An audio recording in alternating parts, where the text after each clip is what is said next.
Em nome do Pai, do Filho e do Espírito Santo, queridos amigos do Apostolado Glória de Maria, hoje, dia 31 de dezembro, encerramento do ano de 2022, e dia também do falecimento do Papa Bento XVI. Então, eu gostaria de começar essa pequena exposição que eu farei agora, rezando uma Ave Maria pela alma do falecido pontífice.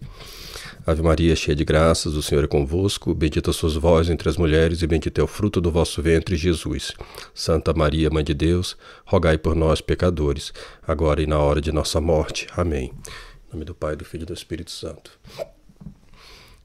Antes de começar essa exposição, gostaria de começar fazendo este anúncio do livro de Dom Tomás de Aquino, que acaba de ser publicado, Vencedores e Vencidos, o livro em que ele se dedicou bastante para que demonstrasse um pouco da sua luta, pela fé católica, pela verdade católica, e um pouco da história dos personagens que fizeram parte dessa luta, os quais ele conheceu pessoalmente. Eu recomendo a todos a leitura desse livro, um capítulo importante dessa história da crise da Igreja. Dom Tomás de Aquino, Vencedores e Vencidos, sendo publicado aqui pelas edições Mosteiro da Santa Cruz. Eu tive o privilégio de fazer o pós-fácil deste livro, que também conta com algumas gravuras que eu fiz. Excelentemente encadernado, uma capa dura, uma edição de luxo, vale a pena adquirir. Bom, então gostaria de iniciar essa exposição comentando sobre a morte, do Papa emérito aqui entre aspas, e eu já vou explicar por quê, Bento XVI. Primeiramente falando da ideia falsificada de morte que se tem nos dias de hoje. É muito comum as pessoas procurarem elevar aos altares celestes as pessoas que morrem. Não por culpa delas, mas por culpa de toda uma mentalidade liberal que impregnou o mundo moderno, como eu venho falando nas minhas aulas. Isso leva, evidentemente, a uma falsificação da ideia de morte.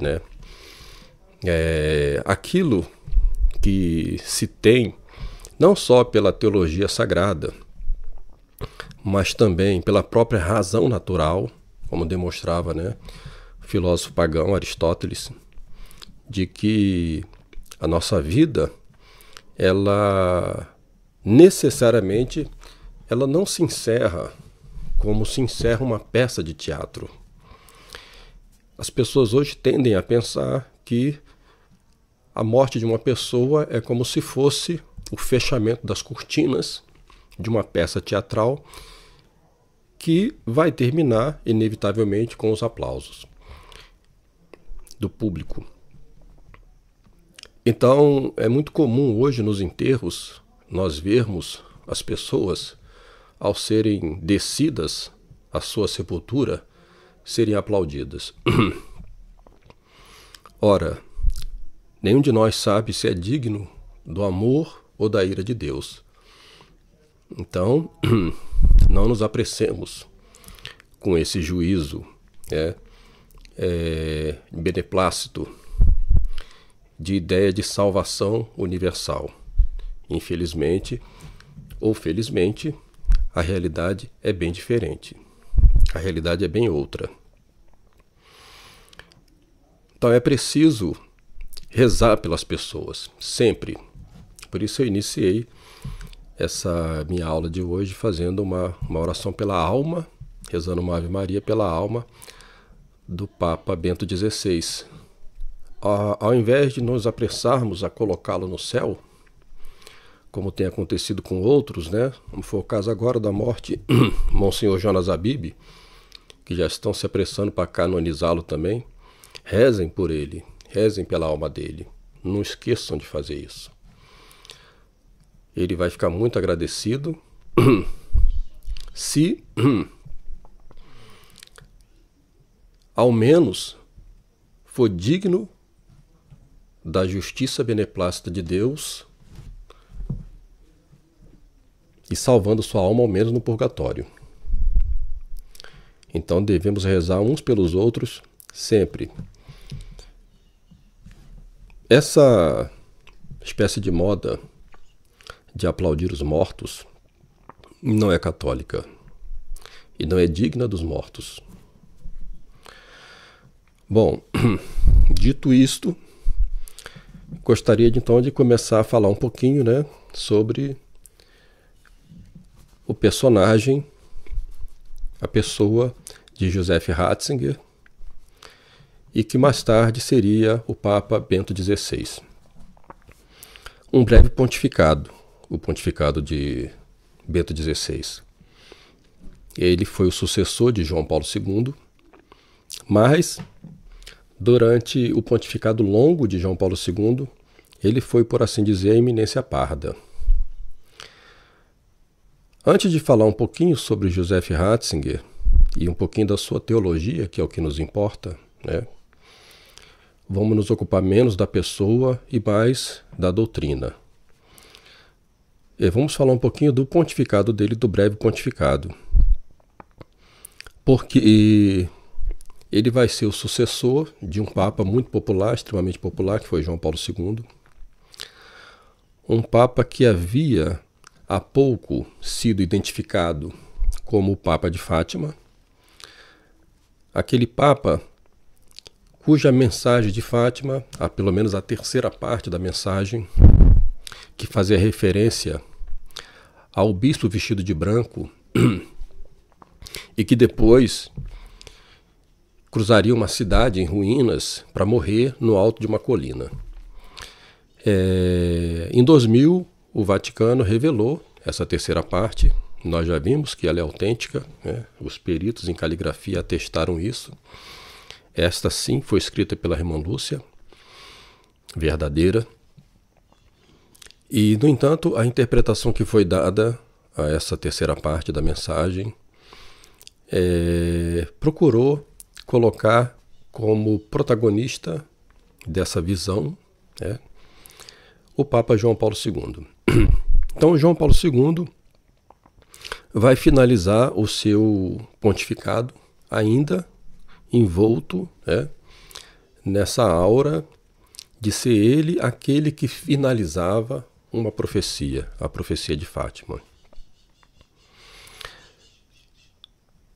Quando o sucedeu Joseph Ratzinger, ele sabia que não era assim. Joseph Ratzinger havia colaborado com essa interpretação falsificada da mensagem de Fátima, em conjunto com o cardeal Bertone e também com o cardeal Sodano, Ângelo Sodano. Mas ele sabia que havia algo mais além disso. Isto foi confidenciado por ele a um padre que foi reitor de um seminário aqui no Brasil, em Anápolis, um padre alemão chamado Dollinger. E este padre, em uma entrevista dada pouco antes de sua morte, né, para uma jornalista,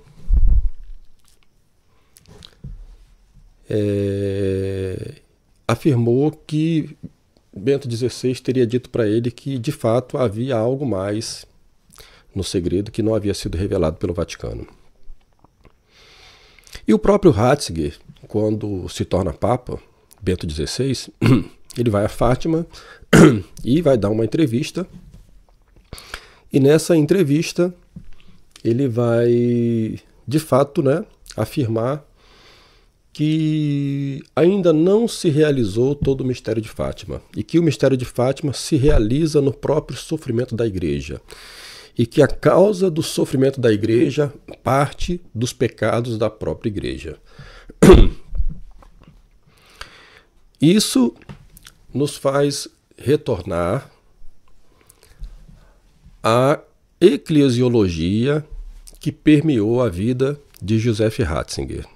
Então, antes de retornarmos para este ponto do pontificado dele, né, da sua visita a Fátima, vamos agora lembrar um pouquinho do personagem Joseph Ratzinger, no início da sua carreira teológica e como ele atuou muito ativamente no Concílio Vaticano II. Ele participou de todas as sessões do Concílio Vaticano II.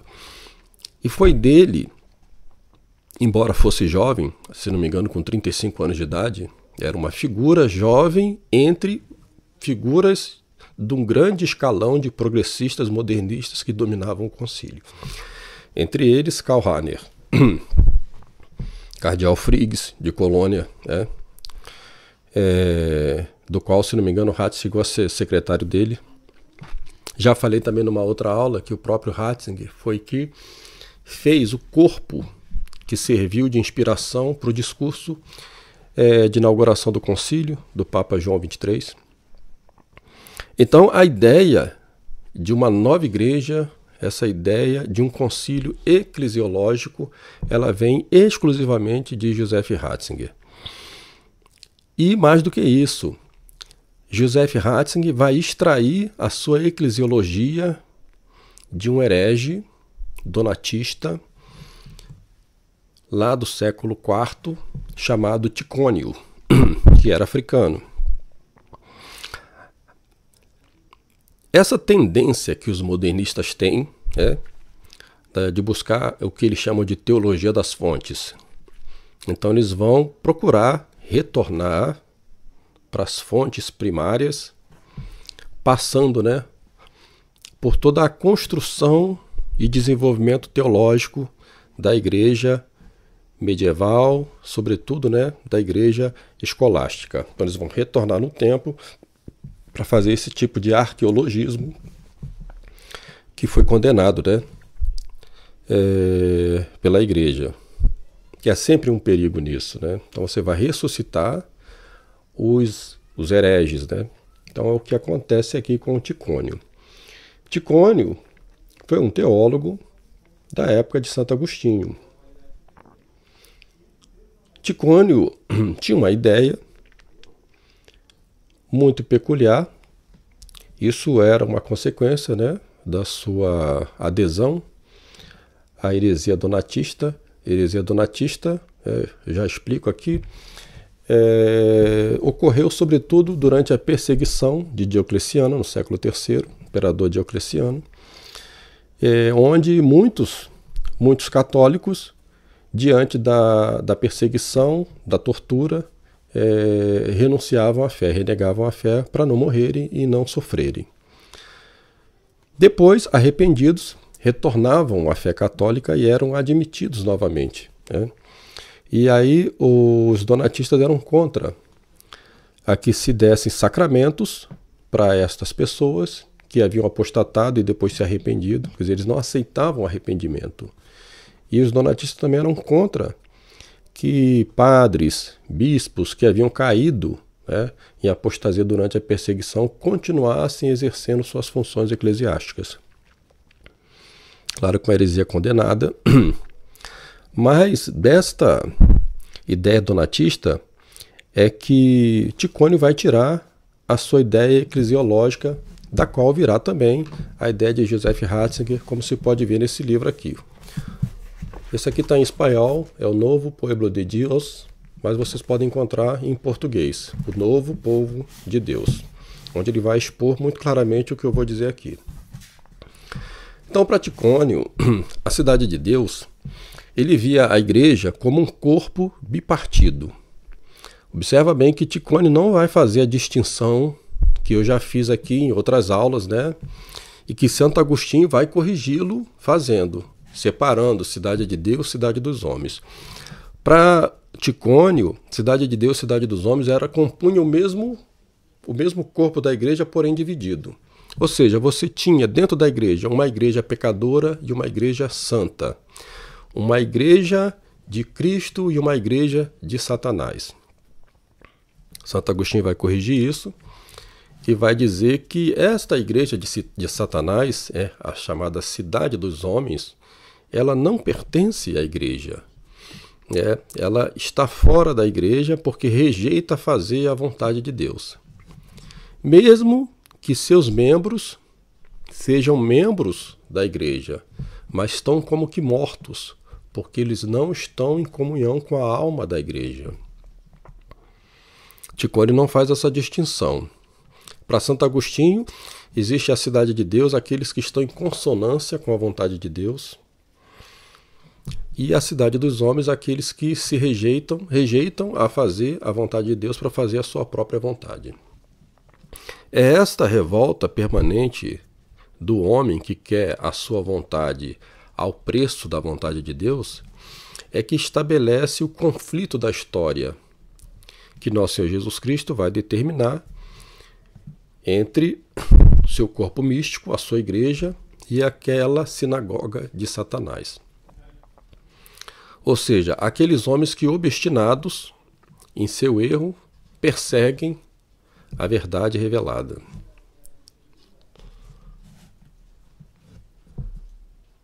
Joseph Ratzinger vai retomar o raciocínio de Ticônio, de igreja de corpo bipartido, para afirmar que existe uma igreja pecadora e uma igreja santa convivendo no mesmo corpo. É comum a gente ver os modernistas dizerem isso hoje. Ticônio, baseado nessa sua visão disforme de igreja, ele vai compor uma interpretação, né, do Apocalipse de São João. E vai aplicar esse conceito àquilo que foi escrito por São Paulo na segunda carta aos Tessalonicenses, quando fala que virá a apostasia. De acordo com Ticônio, essa apostasia ela virá desta parte da igreja, desta igreja pecadora, né, que vai se manifestar em um dado momento, em algum tempo, dado o seu crescimento. Então, esse corpo bipartido da igreja, cuja parte dominada pelo anticristo tende a crescer com o tempo, vai crescer a tal ponto que vai sufocar a igreja, criando assim a grande apostasia. Ou seja, para Ticônio, esse movimento vai se dar exclusivamente de dentro da igreja. Santo Agostinho estabelece uma distinção para demonstrar que não, este movimento vem de fora da igreja e de fora penetra a igreja para, a partir de dentro, começar esse processo de apostasia que vai culminar com o dito por São Paulo em Tessalonicenses 2. Ou seja, a grande apostasia. Mas Joseph Ratzinger expande este conceito ticoniano também à sinagoga de Satanás. E aqui é que a coisa realmente começa a ficar complicada. Porque nós já vimos que a principal heresia do Concílio Vaticano II é a heresia judaizante, ou seja, aquela que pretende de alguma forma afirmar que a antiga aliança nunca foi desfeita, nunca foi revogada. E aqui, nessa ideia de corpo bipartido de igreja, o conceito de igreja que Ratzinger estabelece, né, na sua eclesiologia, que vai dominar o Concílio Vaticano II, é uma igreja que engloba também a sinagoga de Satanás. Mas aquilo que nós entendemos como sinagoga de Satanás, para ele, é a parte sã da igreja. E a parte ruim da igreja é a chamada igreja do catolicismo romano.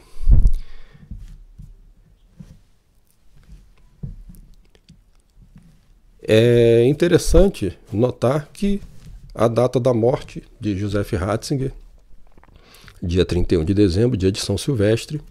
São Silvestre, o Papa da época de Constantino, a época daquilo que eles chamam, né, de aquele documento, né, que funda o que eles chamam de Igreja Constantiniana, a doação de Constantino, que eles afirmam que é um documento falso, e não é, né?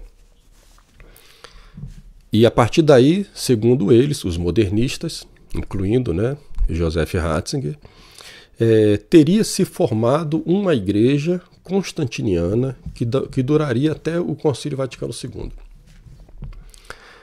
Essa igreja constantiniana, ela teria superado, pela força do imperador Constantino, e não só superado, como também prostituído, né, a verdadeira igreja, que era a igreja que eles buscam, que é anterior a Constantino, que eles chamam de teologia das fontes.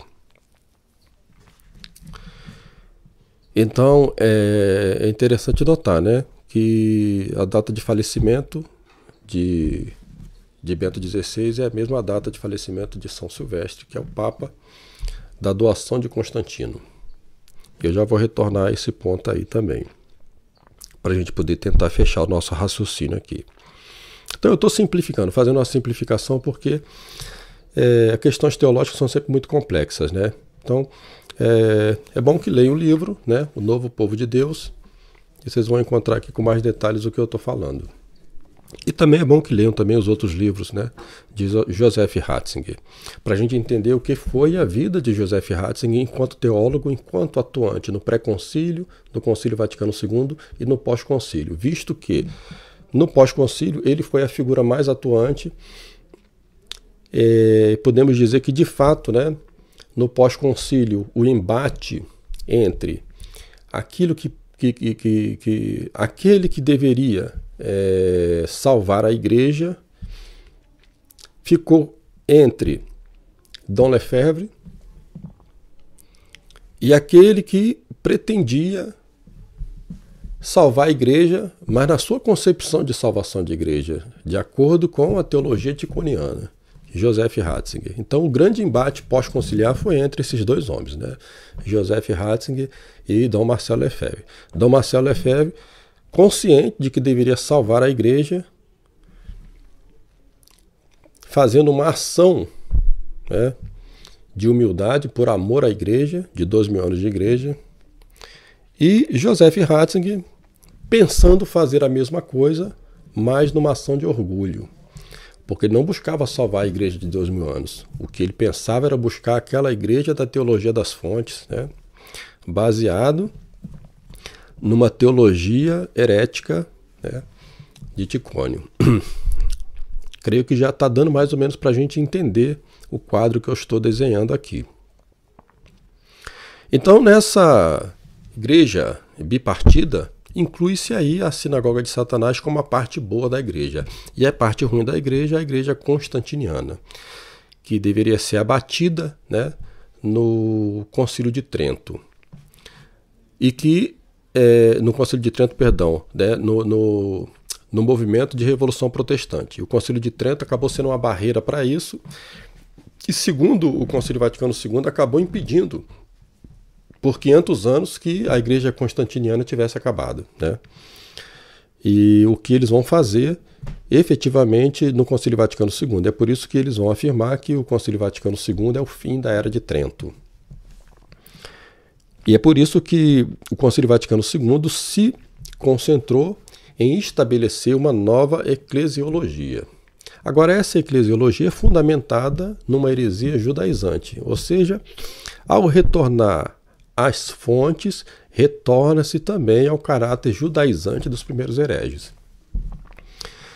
E aí você passa a ter uma visão de que esta igreja constantiniana, é desta igreja constantiniana que virá o anticristo. Isso aqui é extremamente grave. É extremamente grave. Por quê? Porque se mistura essas duas tendências eclesiológicas, tanto aquela judaica quanto esta herética dos primeiros cristãos, dos primeiros séculos, e o próprio Concílio Vaticano II vai dizer depois, né, com o seu magistério, entre aspas, conciliar, de que os católicos e os judeus, no caso eles dizem os cristãos e os judeus, aguardam o mesmo Messias. Nós podemos perguntar, e que Messias é que eles estão falando, né? Porque nós já vimos que há uma inversão de papéis nessa igreja bipartida, ticoniana, adotada por Ratzinger e ampliada por Ratzinger. Bom, fechando esse raciocínio, nós vamos entender um pouquinho da ação do Joseph Ratzinger quando se tornou Papa Bento XVI. Né? Ele vai procurar trazer para dentro desse corpo que ele considera ação, dessa nova eclesiologia, que já está dentro desse conceito judaizado, eclesiológico, do próprio judaísmo, né? Ou seja, de que a antiga aliança nunca foi renovada. E aqui é grave porque nós temos aí a mesma noção que o povo judeu tem, aplicada dentro da igreja. Só que a noção que o povo judeu tem não é de igreja bipartida, mas é de humanidade bipartida. De acordo com o judaísmo, existem duas classes de seres humanos. Existe uma classe de ser humano boa, pura, santa, e existe a outra classe. A classe que é boa, pura e santa é a classe racial judaica. E a classe que não é a classe que não é judia, ou seja, os goim. Então você tem uma humanidade bipartida entre aqueles que pertencem a Deus e aqueles que não pertencem a Deus. Este mesmo conceito vai ser aplicado na ideia de igreja bipartida de Joseph Ratzinger e que vai vigorar no Concílio Vaticano II. E é isso é que vai se formando, né, teologicamente, doutrinariamente, uma noção de eclesiologia aos moldes noeísta, como eu tenho afirmado aqui nas minhas aulas, né? Quem acompanha minhas aulas no canal sabe exatamente que o noeísmo é exatamente essa noção de humanidade bipartida. Uma humanidade sacerdotal e uma humanidade submissa à humanidade sacerdotal. Isto é absolutamente contrário à ideia cristã, né? Todos somos filhos de Deus, porque somos criaturas de Deus, mas só nos tornamos agradáveis a Deus através da graça santificante. Daí a necessidade do batismo e a necessidade de viver em estado de graça. Para essa visão bipartida de humanidade, não. Existe uma humanidade que já é agradável a Deus por ser parte desta classe específica de homens. E uma outra que não. É necessário que esta outra se submeta a esta que está superior a ela. Completamente contrário ao catolicismo. Então, quando Bento XVI se torna Papa, ele vai procurar contornar a questão com a Fraternidade Sacerdotal São Pio X. Lembrando que a Fraternidade Sacerdotal São Pio X, ela vai culminar, né, foi fundada por Monsenhor Marcel Lefebvre, ela vai culminar exatamente com a sagração episcopal de 1988, com Dom Lefebvre, percebendo a morte da tradição, ou seja, não haveriam mais bispos que seriam capazes de ordenar padres de acordo com a igreja verdadeira, né? A igreja de 2000 anos, e assim seria o fim da missa, né? Da missa de sempre. Dom Lefebvre toma a atitude, então, de fazer a sagração episcopal, sagrando 4 bispos. E faz isso em nome do estado de necessidade, né? Que eu já expliquei também na outra aula sobre a judaização do catolicismo.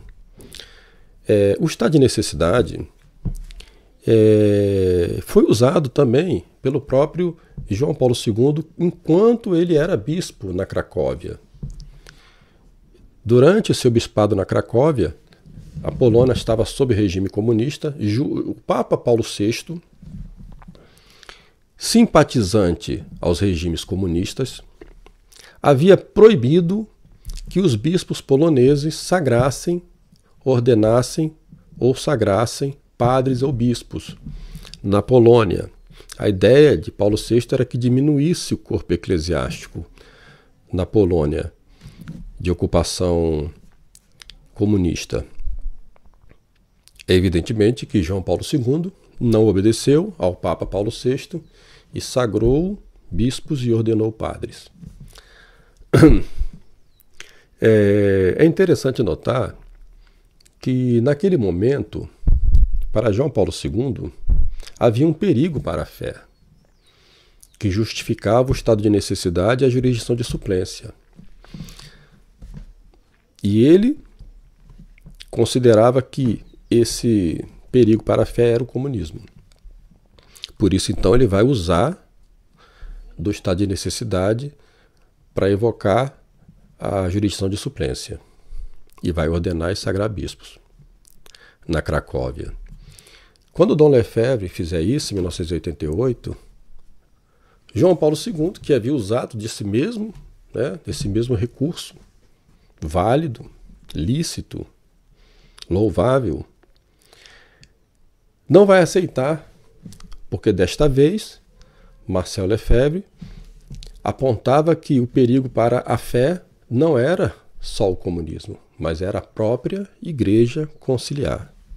E por essa razão, Dom Marcel Lefebvre foi excomungado junto com os 4 bispos que ele havia sagrado e também com o outro bispo brasileiro, Dom Antônio de Castro Maia, bispo de Campos, da Diocese de Campos. Ao assumir o pontificado, Bento XVI vai procurar uma aproximação com a Fraternidade Sacerdotal São Pio X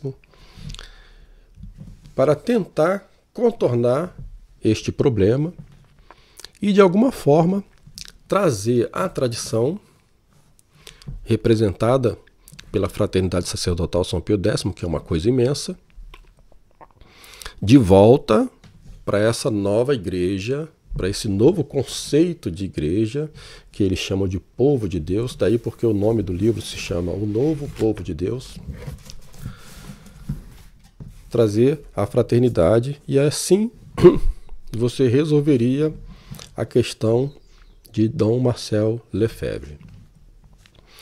Para isso, ele vai promulgar o documento Summorum Pontificum, motu próprio, no qual ele vai liberar a missa de sempre, porém usando um artifício, um ardil, chamando-a de rito extraordinário e dando à missa de Paulo VI o caráter de rito ordinário.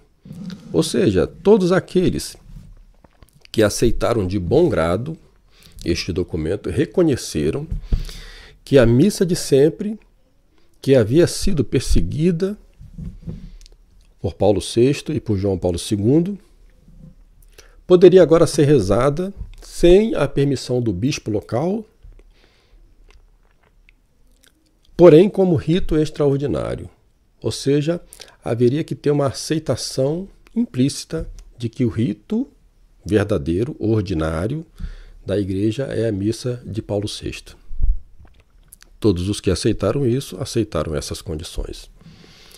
E além disso, ele também retirou as excomunhões, dos 4 bispos sagrados por Dom Marcel Lefebvre, mas não retirou as excomunhões de Dom Marcel Lefebvre e Dom Antônio de Castro Maia. Engana-se quem pensou que essas excomunhões foram retiradas. Não foram. Foram retiradas as excomunhões dos 4 bispos. No entanto, nem isto foi correto. Porque se aceita que essas excomunhões foram retiradas, se aceita que elas foram lícitas em algum momento. E elas não foram lícitas devido ao estado de necessidade que havia. Bom,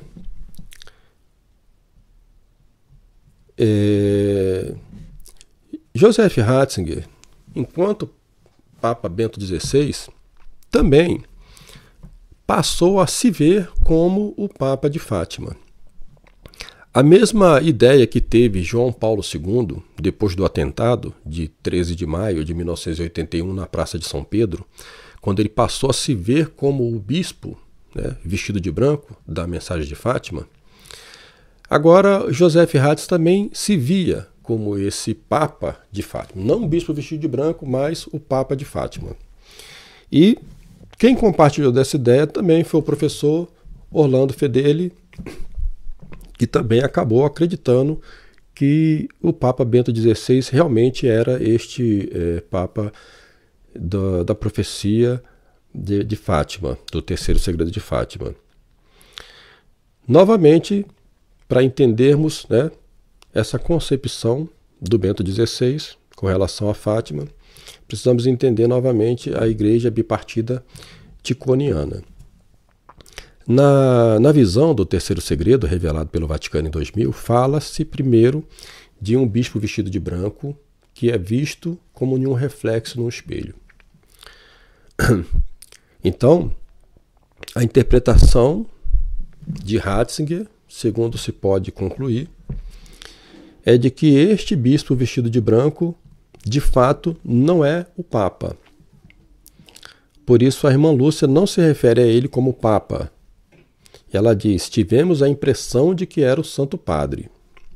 Mas ela não diz isso afirmativamente.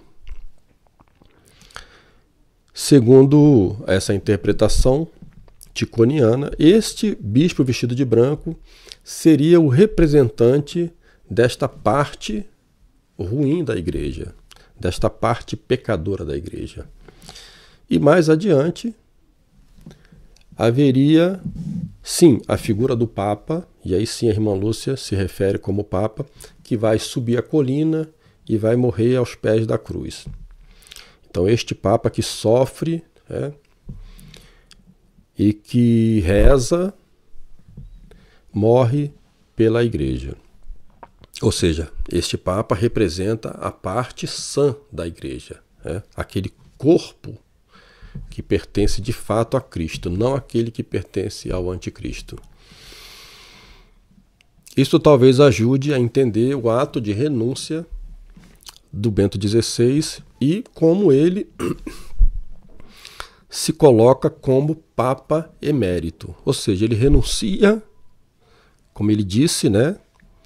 Isso foi dito pelo secretário dele, e que ele renunciava ao munus petrinus ativo, mas não ao contemplativo.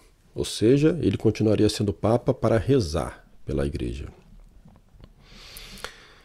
E também porque ele nunca se desfez das vestes de Papa, do título de Papa, e porque continuou morando lá, né, no Vaticano. Enquanto que você tem ao mesmo tempo agora um outro Papa, Francisco I, que no ato da sua eleição como Papa, no momento em que vai se apresentar como Papa, que vão lhe vestir com as insígnias papais, ele recusa-as e diz, chega, o circo acabou. Este homem desde o princípio se recusou a ser chamado de Papa, sempre preferiu ser chamado de Bispo de Roma, que se recusa a ser chamado de Vigário de Cristo. No anuário pontifício já está tirado, né, o título de Vigário de Cristo, colocado como sendo meramente, né, uma espécie de acessório histórico. E que quando foi a Fátima, no centenário de Fátima, em 2017, se apresentou como bispo vestido de branco. Então aqui nós temos uma confluência meio estranha, né, e perturbadora, de que Joseph Ratzinger, que agora, né, faleceu, Papa Emérito, Bento XVI, vamos esperar para ver, porque a notícia que se dava é que havia um testamento. Vamos ver como vai ser divulgado esse testamento, se ele escreveu algo mais revelador, né? ou se isso vai sofrer uma censura de algum tipo do Vaticano. Mas o fato é que nos parece que a verdadeira interpretação da mensagem de Fátima e do paradeiro da verdadeira irmã Lúcia, Bento XVI levou para o túmulo. Levou para o túmulo, assim como João Paulo II levou para o túmulo a verdade sobre o sequestro de Emanuela Orlandi. E é por isso que eu disse no início dessa aula, né, para que nós rezemos pela alma de Bento XVI. Certamente ele vai precisar. Está precisando, né, de nossas orações. E tudo isso é um pouco perturbador para nós, porque tem tintas apocalípticas. Porque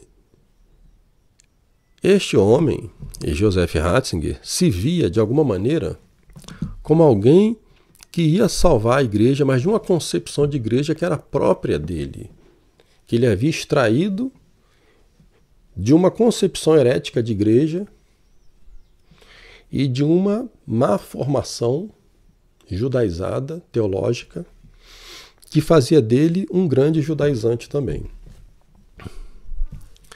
E ao mesmo tempo, ele não foi capaz de ver que esta figura, que de fato era aquela que se apresentava como a salvadora da igreja, ou aquela que pretendia de fato salvar a igreja de uma tragédia, essa que nós estamos vivendo hoje, era Dom Marcel Lefebvre. Há quem diga que depois da sua renúncia, em 2013, Bento XVI teria dito que havia duas coisas que ele se arrependia. A primeira era com relação a Dom Marcel Lefebvre e a segunda com relação a Fátima.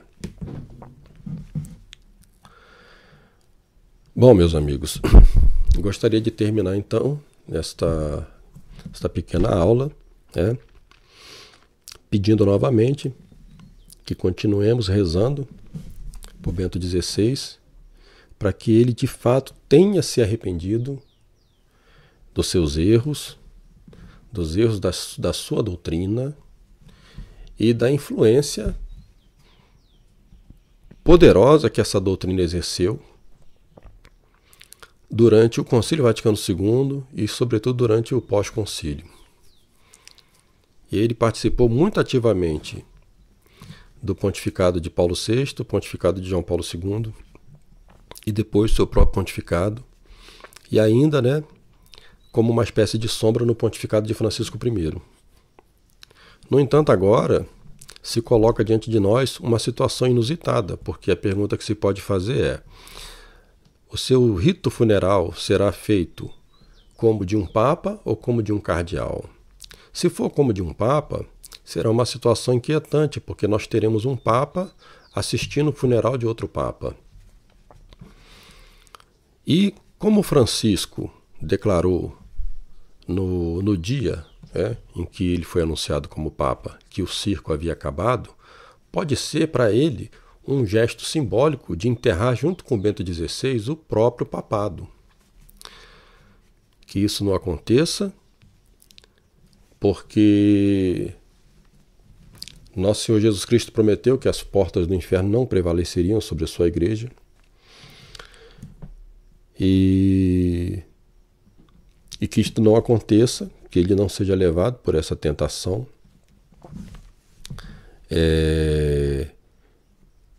Mas embora não possamos também subestimar a obstinação deste homem na sua ideia de fraternidade universal. Ou seja, sepultar o papado e a partir daqui ser o primeiro, ele já é Francisco I, ser o primeiro pontífice de uma fraternidade universal. Ou seja, aí nós teremos a consecução, né, da ideia bipartida de igreja do Bento XVI, do Joseph Ratzinger, teólogo. Ou seja, o noéismo uma elite que representa a igreja verdadeira e uma igreja subalterna de pecadores que precisa desta elite para que obtenha assim a sua própria salvação. Em nome do Pai, do Filho e do Espírito Santo.